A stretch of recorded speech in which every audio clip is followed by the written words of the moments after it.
Hey, what's up, folks? Welcome back to another 3D Hangouts. We have a special guest. Hello. Hello.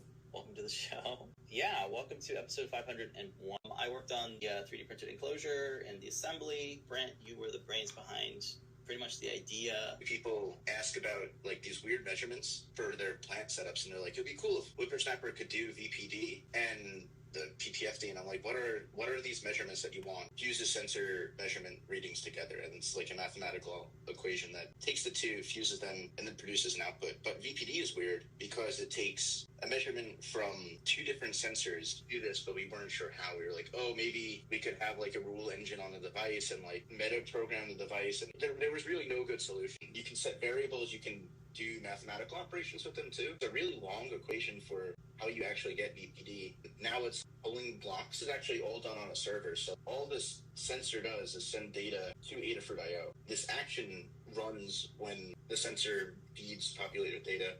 It also needed a second temperature sensor. It sits above the plant. My goal was to how do I arrange the non-contact thermometer?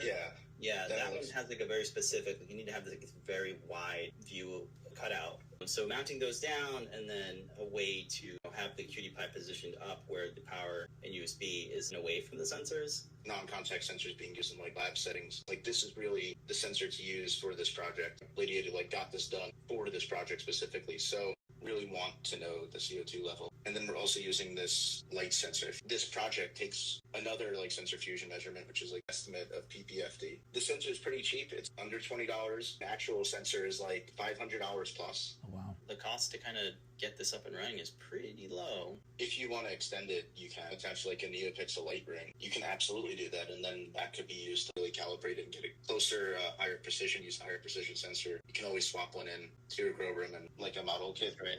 That you would pop out to a the snap apart, The snap apart kits, it really reminds me of that. And get 15% off with the coupon code ADAWEEN15. We appreciate you coming on.